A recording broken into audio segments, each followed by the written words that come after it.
FOXBORO, we all know the Patriots make a lot of deals during the draft.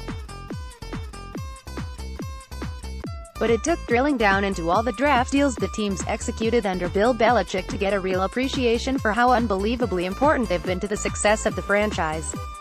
Consider the players landed thanks, in part, to draft deals: Matt Light, Randy Moss, Donta Hightower, Jerod Mayo, Vince Wilfork, Ty Warren, Chandler Jones, Jamie Collins, Julian Edelman, Rob Gronkowski, Patrick Chung, Eugene Wilso, Trent Brown. If you're picking in a crappy slot, which the Patriots annually are, you better be inventive in acquiring extra picks so you can move around. And you better know what your neighbors are up to. I asked Belichick on Wednesday during the pre-draft press conference about the importance of being familiar with the needs of the teams drafting around the Patriots. "We track it the best we can," he acknowledged.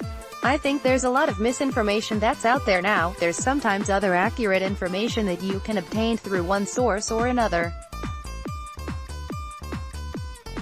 I think sometimes it's relevant." Pause there because it's telling. To Belichick and the Patriots in general, good information is gold. It doesn't matter where it comes from. In the course of his football life, Belichick's relied on people as varied as the brilliant and reclusive Joel Buxbaum, a man whose life's passion was watching and scouting college players, to national media members who are clearing houses for information gathered from Belichick's peers, to the pipeline of college coaches who either once worked with Belichick or have grown up in the game revering him. As taciturn as Belichick might be at a podium, he'll be downright chatty with people who can make him smarter. It's part of his skill set. And, for a man of 66, it's impressive because while he might be regarded as the football person closest to knowing it all, he is forever willing to learn. Back to live action. Belichick said that when targeting a particular player, it's not just the team on the clock you need to be wary of. It's anyone who needs your guy. A lot of times it's not the team right in front of you, it's a team somewhere else, said Belichick. A team that could be at a location behind you, that may be looking at a certain position or a certain player that could affect your draft strategy, as well.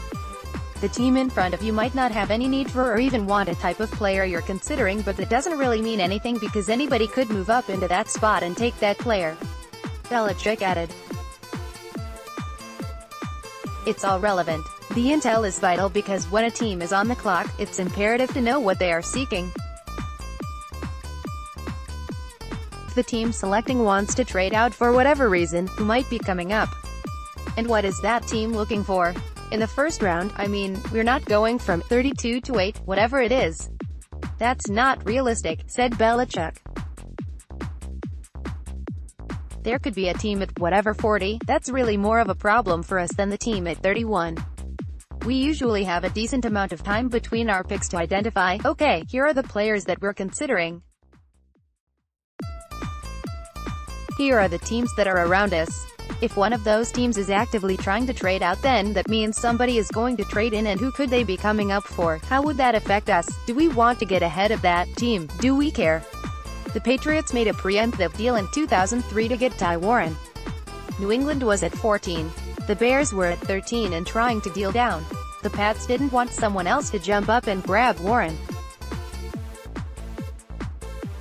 New England moved up one spot by dealing with the Bears.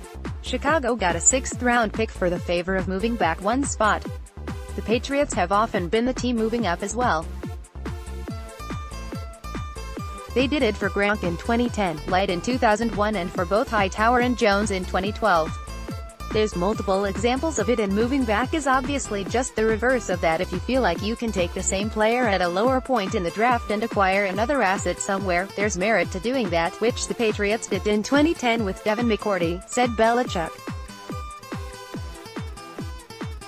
You don't want to lose the player that you want, but maybe that's a player that, or maybe there's multiple players there, and in that particular circumstance that big of a differential. If you can gain an asset, gain value by doing that, then there's a strategy that makes that a consideration. Some of what Belichick is relating is common sense. But the pre-draft legwork required so that the Patriots have a handle on what everyone else wants is anything but elementary. Click here to check out Phil Perry's NFL mock draft. Click here to download the new My Teams app by NBC Sports. Receive comprehensive coverage of your teams and stream the Celtics easily on your device.